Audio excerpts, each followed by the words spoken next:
how do I say this? The entire Bible is about black people. Not only was Jesus black, but every character in the Bible seems to be black too. Yeah, Zephaniah and Jeremiah and Jebediah, those all aren't white people names, okay? And Jesus wasn't some tan, partially melanated Middle Eastern person either. I'm talking straight up black dude, okay?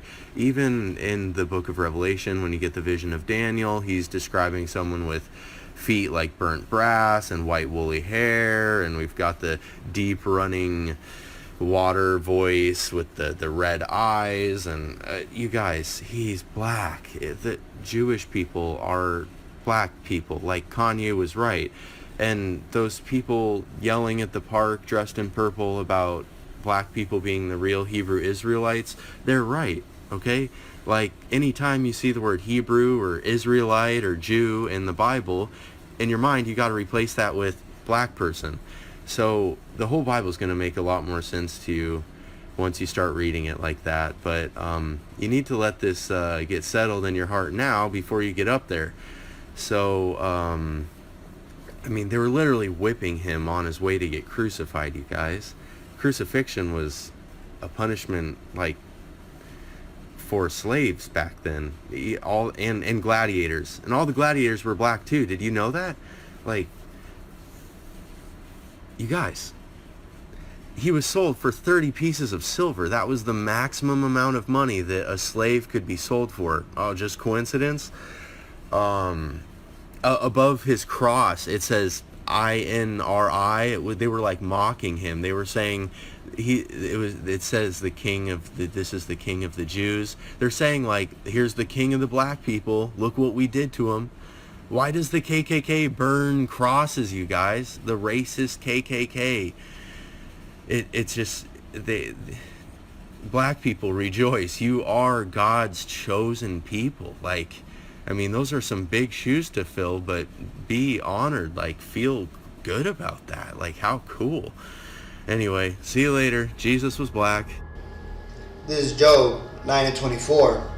The earth is given into the hand of the wicked. He covereth the faces of the judges thereof. If not, where and who is he? Shalom Akim. Kahala Yahweh Bashem Yahshai Bashem Rukal Kodash. Double honors to my teachers, the apostles and elders of Israel. Shalom to the house of David, who are the elect to be born again in this generation. And shalom to the 1/3 of Yasharallah, who today are known as the Negroes, Latinos, and Native Americans, who, before losing our true heritage, were known as, and still are, the true Hebrew Israelites of the Holy Bible. In today's lesson, we're going to go into Iconoclasm, and we're going to show you some examples, and also we just watched the testimony of a supposed Edomite telling you that the true Israelites are in fact the so-called black people. Now it goes deeper than that. When you go into who are the 12 tribes of Israel, that would be the Negro, Latino, and Native Americans. Okay? But as the scripture we just read, it tells you that he covereth the faces of the judges thereof. Now what is that talking about? Well, that is talking about how when these Edomites took over, namely during the Renaissance, which, let me go ahead and bring out the Bible timeline. In the time of the Renaissance, which took place from about 1300 to 1700 AD, this is basically when Esau regained control of basically the known world and the ruling empires of the world. It says, as the Renaissance spread, Edom slowly gained control over all of Europe and began his campaign of iconoclasm, repainting the saints and images of God to reflect their own likeness. Now, when you go into what caused the Renaissance, you have to go back to the creation of Switzerland. Okay? Switzerland was created because of the Knights Templars. You see, let me go back to it. You got to go all the way back to the last battle of the Crusades, which took place basically in 1291. And it tells you, it says, the Crusades were a series of religious wars sanctioned by the Latin Church in the medieval period. Now, what had happened is that the Knights Templars, along with all these other knights, which again, these other knights were basically Judites, right? And they came from all over the empires, which Judah, right, the southern kingdom of Israel, the so-called black people, ruled. The French, Spain, Europe, Germany, Britain, and all of these European countries all had, for the most part, private knights. Okay, if you go back and you look at that movie with Heath Ledger, The Knight's Tale, it shows you how you had noblemen who were considered knights, and they would go out and for a pay, they would go out and go to war. Because back then, countries didn't really have standing armies. Basically, their armies were made up by the noblemen of the realm, and those noblemen then themselves had fighting men. You see, the Knights Templar were, for the most part, made up of Edomites. Okay, and there were some Jakes in there, but for what happened is during the last crusade, when Ishmael finally got up into Jerusalem and took it over, which is why they were in control of this land up until the Palestinians lost it to the Edomites during the Balfour Declaration, and when Amalek moved in. That's how the Palestinians moved in here. Okay, that's how Islam gained control and built the mosque on top of the Temple Mount, or the supposed Temple Mount. Well, you see, what happened is when the Catholic powers and the Catholic knights, they lost the Battle of Aachen, right, which was basically the last battle of the Crusades. The Knights Templars, for the most part, pillaged all the land of all the richest golds and religious relics, and they even say that they took the secrets of King Solomon and all his, books of magic with them, right? That's the supposed line, but that's just hearsay. That's not biblical at all. But what happened after the fall of Aachen, you had these Knights Templars basically took it upon themselves to cut out a small section of land for themselves, and because they were a standing army unto themselves, because again, remember, the kingdoms, they would hire these private knights to be their warriors. Okay, the kingdoms had some warriors for themselves, but it wasn't big armies like they do today. So the Knights Templars, because of the power that were given to them by the Vatican, right? The Vatican gave them power to be their own banks, and that right there just allowed them to gain tons of wealth and power and influence over the European nations that they controlled in. When they came back after that battle, they settled the land, which they then referred to Switzerland. Well, let's read this. So this happened in 1291 AD. It says, founded 2.5 months after the last crusade battle and fall of Aachen, which was the last stronghold of the Knights Templars, in May 18th, 1291, the Templars used their vast fortunes, newly gained power, to help establish the Edomite banking establishments, which would lead to the rise of Edom, the Renaissance, and the bottomless pit. Because you see, when these Edomites, when they started to build out that land there in Switzerland, like it says here, they started to establish their banking dynasties. This is where, when you get into the Medicis, which were one of the large banking families which went into Italy, and again, this is Italy down here. Most of their money came from Switzerland. Okay, this is where you see when you watch that show, the Medicis, it tells you how they were beholden to the bankers. Okay, where do you think those bankers came from? Well, from Switzerland. Because again, these were the Knights Templars that had gained all that fortune and all that money. And this is also why the Knights Templar, which again, if you look at the Switzerland flag, it's an inverse of the Knights Templar cross. Okay, this is and when you look at the Knights Templar's cross, it's basically a pyramid looking from above. Okay, but that's just a side little point. But this here was the stronghold, the foothold that Esau was permitted to gain to start rising up again. Because again, in that scripture in the Bible, it says, and Satan, he was bound for 1,000 years, and then he would be let loose again for a short while. This is what allowed that to happen. So once Esau started to gain power through his banking dynasties and his trading, what happened, the Edomites started to go into these nations. Now again, what happened before this is you had the Black Death in Europe. And when this took place, it says a devastating global epidemic of bubonic plague that struck Europe and Asia. It killed more than 20 million people in Europe, almost 1/3 of the continent's population. This led to the rebirth of Edom's control over the world. And why is that? Well, because you see, since there were less people in the world, there was more demand for labor. Okay, this is why you had a lot of these Edomites that started to come out of the mountains that were basically cheap labor. They started to come up in society as the laborers, and little by little they started to get a little bit more power, wealth, and eventually they came up into society. Okay, and this is where you had the Renaissance rebirth. Okay, by this time Esau had managed to gain control, marry into powerful Judite families that had control over nations. If you want to see examples of this, just look at some period pieces like the Borgias, or look at Mary, Queen of Scots, which was a story of King James, King James's mother. It shows you how France and Britain, how they were basically infiltrated little by these Edomites. And it doesn't, and everybody in these shows is all white, but you got to understand from history who would have been the so-called black people, right?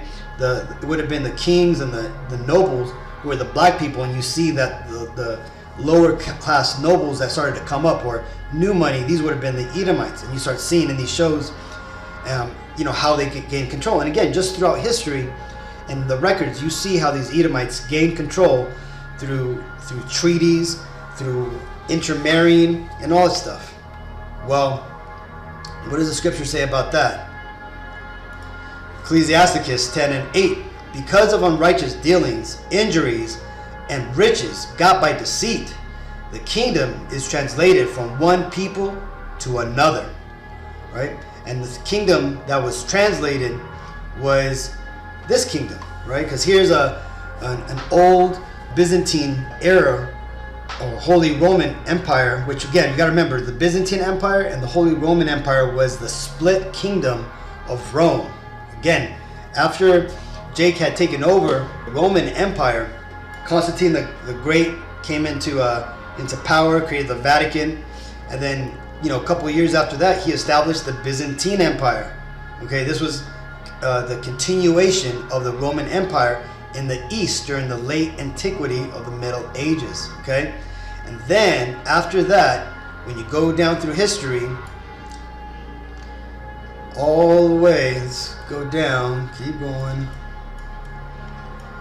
about 800 to basically 500 years later, then you had Charlemagne, again, who was a Jake, that came from what would be kind of like located within France, Germany, before those countries even came into existence.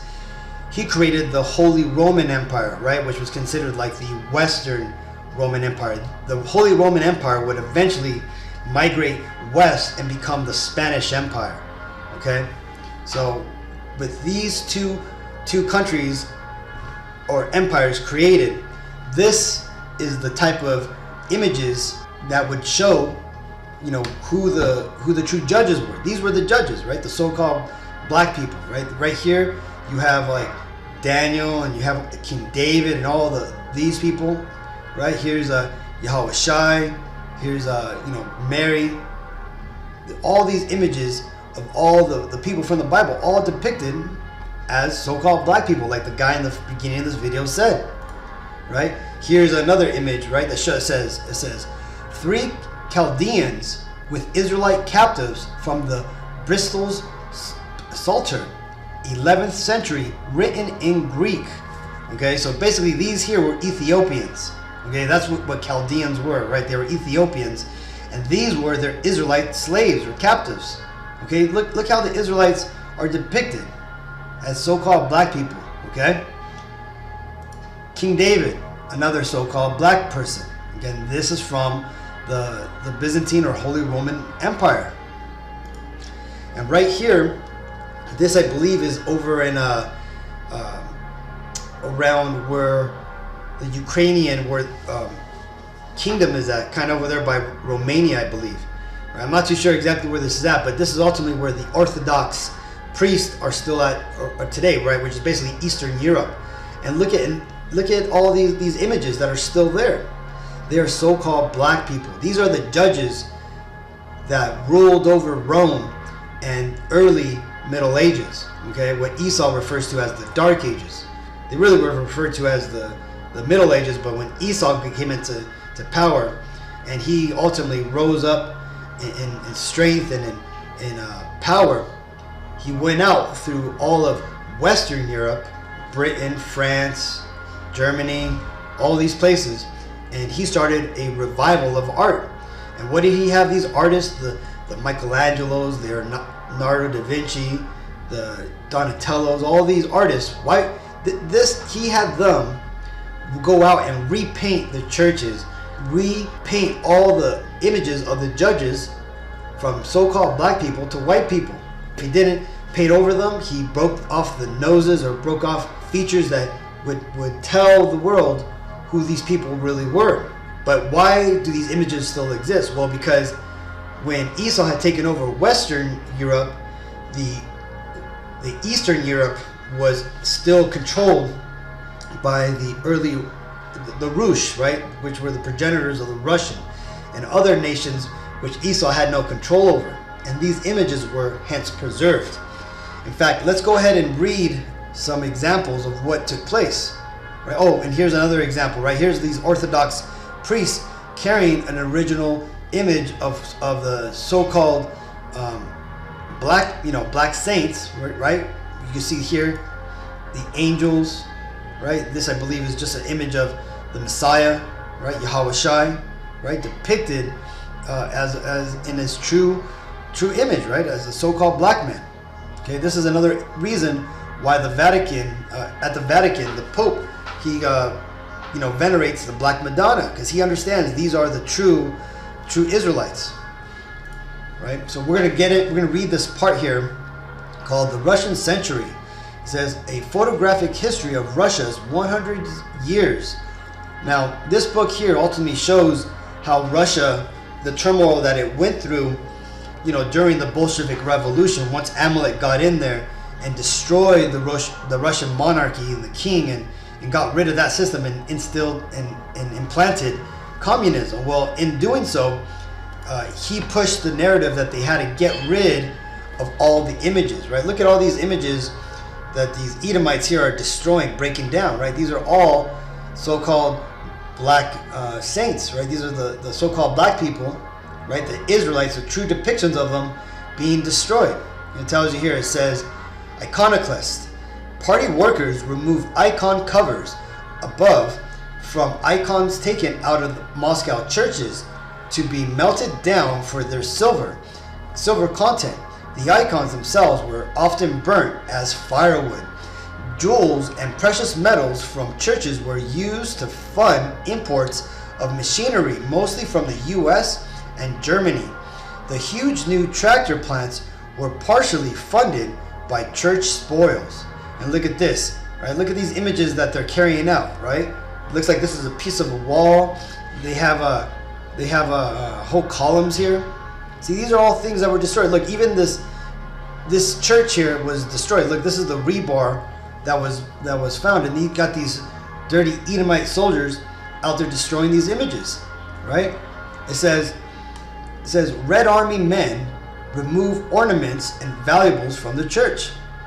You see, so this right here is how a lot of these images were destroyed. So when that scripture says, right, he covereth the faces of the judges, that's not talking about one specific moment where there's this one Edomite going around covering up, images or putting, cloths over judges. No, this is talking about that throughout time that these Edomites, right, through secular events, would cause events to come forward that would cause the images of and the identities of the true rulers of the world, right, the true judges, to be lost, to be covered, and they would put themselves as the rulers, right? But this again isn't the only time they did this.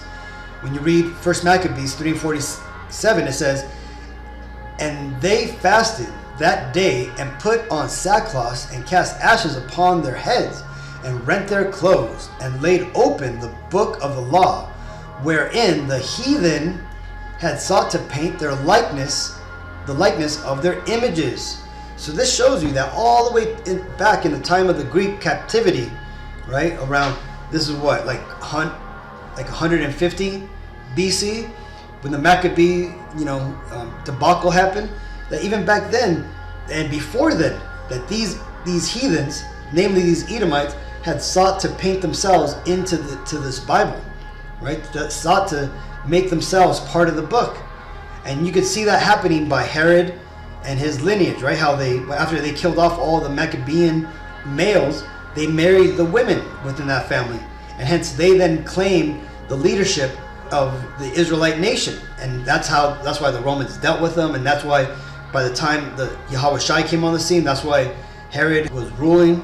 These devils have always tried to take part of our history and our identity. And what eventually happened is that they took it. They took over not only our land, but our identity. Okay, they are calling themselves the chosen people, the Israelites. Namely, they're calling themselves the Jews. But like the man in the beginning of this lesson, he came out and straight up said it, right? Kanye was right. And it wasn't just Kanye that was right. It was the apostles and the teachers that came into this truth and that have been planting these seeds. Because why? Well, because they were given the Spirit by the Lord. And the apostles of today are still out there preaching, waking up Israelites. And me, the other brothers out here, we're doing the same thing. We're spreading this message to our people to wake us up, to let our people know that we are the Israelites and we got to come back to our true identity and reclaim our heritage. Because these devils, it doesn't belong to them. And they're using our heritage as a cloak of maliciousness to rule over the world. But the beautiful thing is that the veil is being lifted and they're being revealed for who they are. They're being revealed for being the false Jews or the false impostors that the Bible said would come in the last days. And this is an example here. Look, check this out. It says, original artwork of King Edward III, grandson of King Edward Longshanks, depicted in Braveheart, grandfather of King Richard II, from the Bruges Garter book, 1375 to 1450, right? Look at him. He's a so-called black man, okay? But look what happened to him.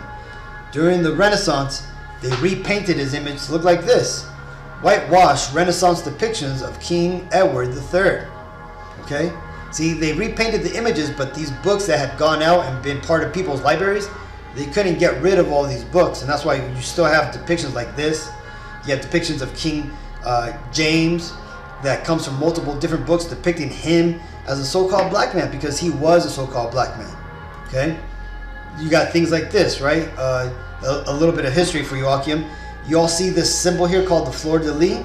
This goes back to us Israelites. It says the lily was a major symbol amongst the black nobility of Europe. The fleur-de-lis, also spelled fleur-de-lis, is a lily in French fleur and les meaning flower, and lily respectively, that is used as a decorative design or symbol, right? He says the British coats of arms depicting the lilies, harps of David, and the lion of the kingdom of Judah. Look at that, the lilies right here, the harp of David, the lion of right, that depicts Judah, right? And look, a so-called black person, right, an Israelite. And what does the scripture say? The 2nd Ezra 5:24. And of all lands of the whole world, thou hast chosen thee one pit, and of all the flowers thereof one lily. You see that? That's why the fleur-de-lis is a lily. Okay, the lily was the Lord's favorite flower. You see that? That's where this fleur-de-lis comes from, Akim. And again, when you go to French and the European nobility, this is all over that stuff, man. See, these are our symbols. Okay? Again, this is why the Orthodox priests carry images of so-called black men, right? Because these are the true depictions of the judges which were covered by these by these Edomites. Right? This is Jeremiah 16:19. O Yahweh, my strength and my fortress, and my refuge in the day of affliction. The Gentiles, right, these other heathens, shall come unto thee from the ends of the earth, and shall say, surely our fathers have inherited lies, vanity, and the things wherein there is no profit. Now ultimately this is also talking about the Israelites, who are the Gentiles, who are going to be deceived, and they're going to think they're Christians, Baptists, Jehovah, Mormons, and whatever other denominations. But this also can apply to these other heathens, the ones who are living as so-called Jews, these Ashkenazi Khazarians, who are calling themselves the Jewish people, the Christians out there who think that they're the Gentiles, who are going to be given a shot of salvation, right? Even though they don't need to be saved from anything. This is their heaven. See, they're going to cry out to the Lord, saying that, understanding that they inherited lies. What did that guy in the beginning of this lesson say, right? That they might as well, get right with it in their mind before they get up there, right? See, because you see what's going to happen. And see, it doesn't matter if the world doesn't believe us. They're going to eventually know the truth, and they're going to realize that when they see the Lord and the angels, they're going to realize that a prophet has been amongst them. So either way, hopefully this video was edifying. Until the next time, I want to give all honor and glory and praises to Yahweh, B'Hashem Yahushai, B'Hashem Ruach HaKodesh. Shalom.